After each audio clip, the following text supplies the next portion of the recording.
नमस्कार मित्रों, स्वागत है आपका ज्ञान गंगा आयुर्वेद क्लासेस में।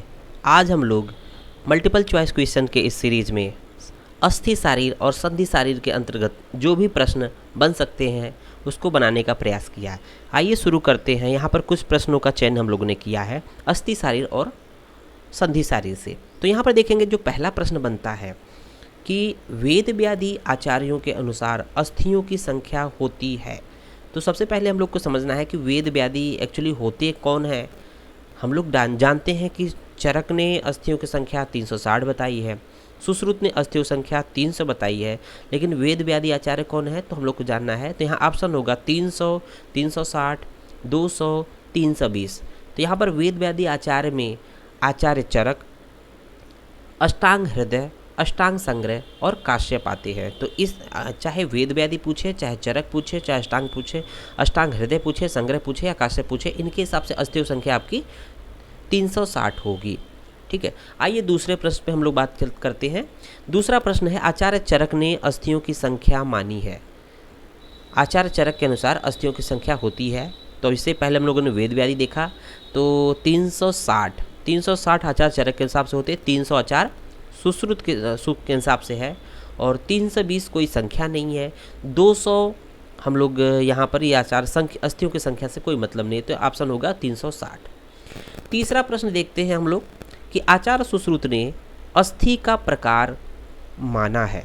तो अस्थि का प्रकार, तो अस्थियों के प्रकार की बात करते हैं तो यहाँ पर दो कन्फ्यूजन होता है। बिल्कुल क्लियर कट होना चाहिए कि अस्थि का प्रकार कितने हैं और संधि के प्रकार कितने हैं। और यहाँ पर देखा गया, क्लियर कर पूछा गया अस्थि का प्रकार है, तो अस्थि प्रकार का ऑप्शन है 5, 4, 3, 2। तो हम लोग देखेंगे ऑप्शन ए होगा सही, जो कि 5 प्रकार का। तो हम लोग देखते हैं एतानी पंच विधानी। एतानी पंच विधानी अर्थात अस्थियों के जो 5 प्रकार होते हैं, एतानी पंच विधानी कपाल, रुचक, तरुण, वलय, नलक, संज्ञकानी। तो ये 5 प्रकार के अस्थियों के होते हैं। तो क्लियर कट है अस्थि के प्रकार 5 होते हैं, तो याद रहना चाहिए। उसी तरह से देखेंगे अस्थि के प्रकार में, देखेंगे एक प्रकार है रुचक अस्थि उदाहरण है। रुचक अस्थि का उदाहरण है, तो जैसे कहते हैं एतानी पंच विधानी कपाल, रुचक, तरुण, वलय, नलक, संज्ञकानी। तो रुचक अस्थि एक अस्थि का प्रकार है जिसका उदाहरण है। तो देखो रुचक अर्थात रुचि उत्पन्न करना। क्या चीज़ है जिसको खाने में रुचि उत्पन्न करते हैं, तो वो है दंत। जब हम भोजन को चबा चबा कर खाते हैं तो ये खाने में रुचि उत्पन्न करते हैं अर्थात टेस्ट मिलता है। तो देखेंगे यहाँ पर कर्ण है, दसन है, घ्राण है, नितंब है। तो दंत को हम लोग दसन भी बोलते हैं, दंत को दसन भी बोलते हैं, ऑप्शन दशन होगा। फिर देखेंगे उसके बाद संधियों का प्रकार है। तो संधि पे आते हैं। संधि का प्रकार होता है।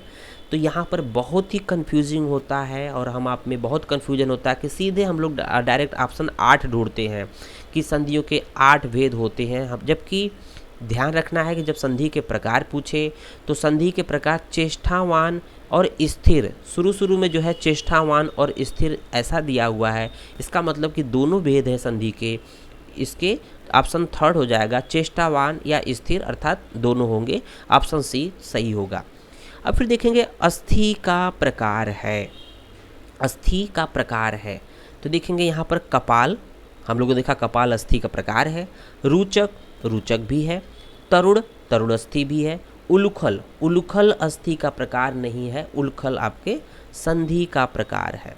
तो उलूखल जो है संधि का प्रकार है।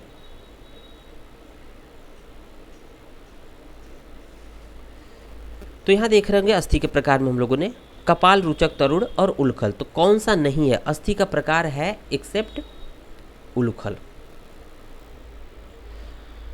तो यहाँ पर ध्यान दीजिएगा अस्थि का प्रकार है एक्सेप्ट, सिवाय, मतलब सब अस्थि के प्रकार है एक्सेप्ट किसके अलावा, अर्थात किसके अलावा अस्थि का प्रकार है। इसका मतलब कि यहाँ पर कपाल भी है, रुचक भी है, तरुण है, उलूखल नहीं है। तो एक्सेप्ट वाले में आ जाएगा उलूखल, तो एक्सेप्शन है अर्थात ये नहीं है। फिर देखेंगे नेक्स्ट प्रश्न हम लोग का है संधि का प्रकार। चेष्टावान अर्थात चल संधि का प्रकार है।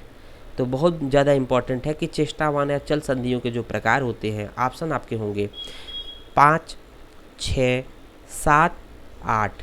तो यहाँ देख रहे होंगे, यहाँ पर लोग देख रहे हैं कि ऑप्शन 8। तो अष्टविध भेद जो संधियों को हम लोग पढ़ते हैं, जो याद रहता सामान्यतः, तो ध्यान रखिएगा जो अष्टविध भेद है ये ये चेष्टावान अर्थात चल संधियों का प्रकार है, जबकि इससे पहले हम लोगों ने संधि का प्रकार देखा था। एक्चुअल में संधि दो प्रकार की होती है, एक तो मूवेबल और एक स्थिर फिक्स होती है, चेष्टावान और स्थिर, जबकि चेष्टावान के 8 भेद की बात हम लोग यहाँ पढ़ते हैं फर्दर।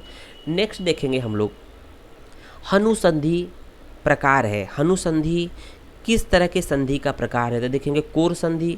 कोर संधि को हम लोग क्या कहते हैं, कोर संधि को हम लोग एक तरह से हिंज ज्वाइंट बोलते हैं। तो यहाँ पर जो भी आपका एल्बो ज्वाइंट, नी ज्वाइंट इस तरह से आ जाएंगे।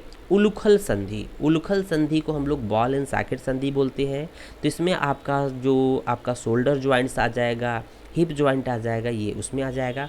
वायस तुंड, वायस मतलब होता है कौवे की चोंच, तो कौवे से संबंधित हनु मतलब ये होता है। यहाँ पर वायस तुंड जो संधि होता है उसका प्रकार होता है हनु संधि, उसका एग्जाम्पल है हनु संधि। और मंडल संधि, मंडल का मतलब गोल होता है, ये हृदय प्रदेश में, नेत्र में, कंठ में इत्यादि में पाया जाता है। देखते हैं नेक्स्ट प्रश्न क्या है हम लोग का। नेक्स्ट प्रश्न हम लोग का है आचार्य सुश्रुत ने संधियों की संख्या मानी है।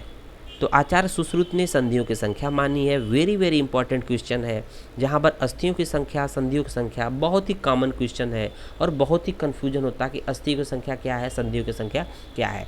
तो देखेंगे संधियों की संख्या आचार्य सुश्रुत ने क्या मानी है। ऑप्शन है 200, 300, 210, 360। तो हम लोग का आंसर होगा 210। उसके बाद देखेंगे कि उलूखल संधि का उदाहरण है।